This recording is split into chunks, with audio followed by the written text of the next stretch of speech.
Nous avons une fonction f de x égale à ln2, logarithme népérien de 1 plus exponentielle de moins x plus 1 tiers de x. Ça, c'est une fonction. Partie A. Donc, dans la partie A, on demande de déterminer la limite de la fonction f en plus l'infini. Alors, limite. Question 1, je pense, c'est 1a. Limite x tend vers plus infini.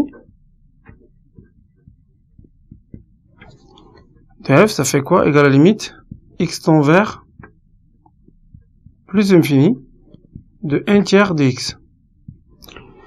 Pourquoi? Parce que exponentielle de moins x, en plus infini tend vers 0. Donc finalement, on aura ln de 1, ln de 1 aussi égale à 0.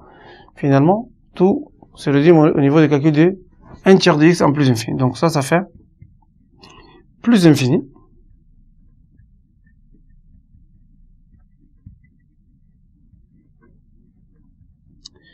B.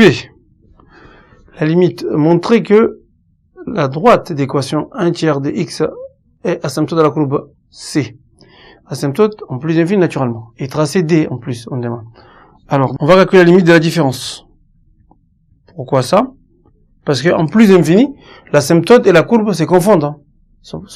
X devient de plus en plus grand.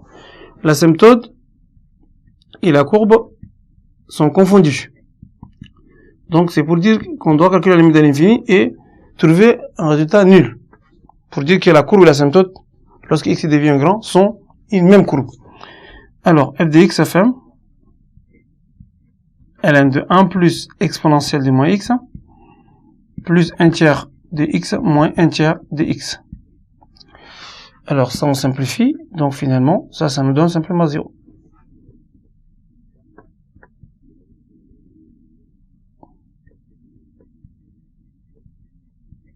Ceci implique que y égale à 1 tiers de x est une asymptote oblique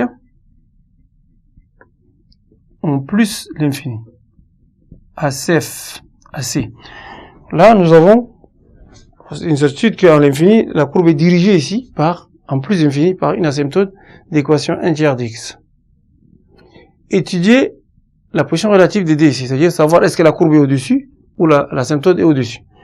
Alors, nous avons déjà la différence f de x moins y.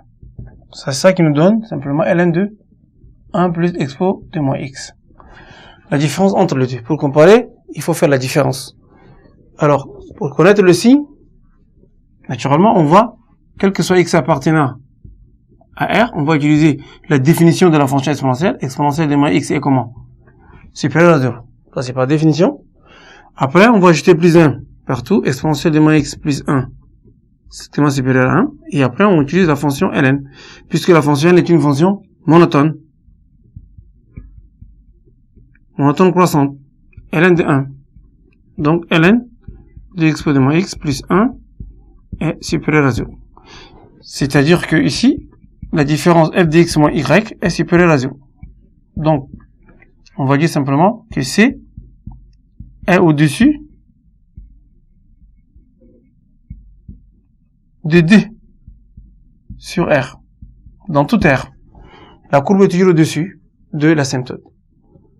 Maintenant, montrer que f de x, étudier la prochaine, voilà, des questions 2, montrer que f de x égale à ln de, alors pour montrer que f de x égale à ln de expo de x plus 1 moins 2 tiers de x, c'est qu'on va faire, c'est f de x égale à ln de 1 plus expo de moins x plus 1 tiers de x. Donc, qu'est-ce qu'on doit faire? On va factoriser, c'est-à-dire avec exponentielle de moins x. Donc, on aura ln de expo. On va mettre exponentielle de moins x en facteur. Alors, ici, si je mets exponentielle de moins x, à la place de 1, on aura exponentielle de moins x comme ça.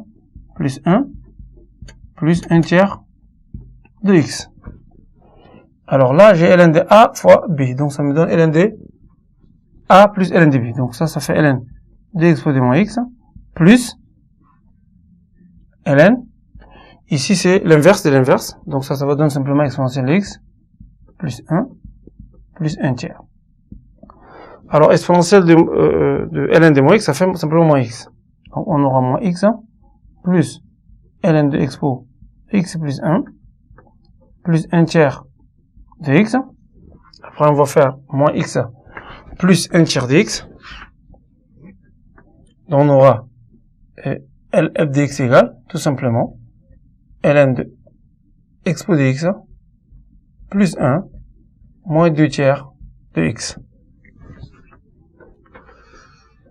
Et à partir de là, on déduit les limites en moins l'infini.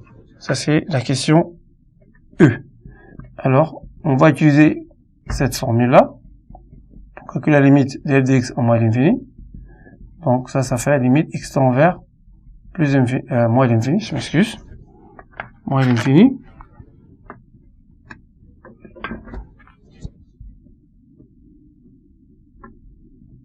De moins 2x, 2 tiers de x. Pourquoi? Parce que exponentielle de x en moins l'infini tend vers 0, on aura ln de 1, c'est 0, donc il va rester moins 2 tiers de x. Donc ça fait plus infini. Donc limite x tend vers moins l'infini de f de x égale plus l'infini.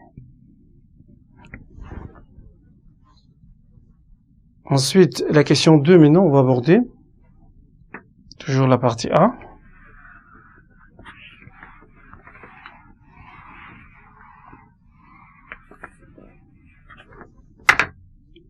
Question 2 consiste à dériver la fonction. Donc, on note f la fonction dérivée de la fonction f, montrer que A, alors on va dériver f prime égale, on peut utiliser celle-là, ou bien on peut utiliser l'autre fonction, on peut utiliser celle-là, si on veut, ln de x fois de x, plus 1, moins 2 tiers de x, prime. Donc, dérivée de ln de u, ça fait u prime sur u. Donc ça fait exponentielle de x plus 1 prime sur exponentielle de x plus 1. Ici, dérivée de 2 tiers de x, ça fait 2 tiers. Dérivée de exponentielle de x plus 1, ça fait exponentielle de x sur exponentielle de x plus 1. Moins 2 tiers. Ensuite, on va essayer de réduire ça au même dénominateur. Donc on va multiplier exponentielle de x par 3, exponentielle de x, moins 2 exponentielle de x, moins 2, le tout sur 3 en facteur de exponentielle de x plus 1. Donc là, on aura simplement exponentielle de x moins 2 sur 3 en facteur d'exponentielle de x plus 1. F prime de x. C'est ce qu'il fallait faire. On déduit les variations de la fonction f. La déduction, une fois que nous avons la dérivée,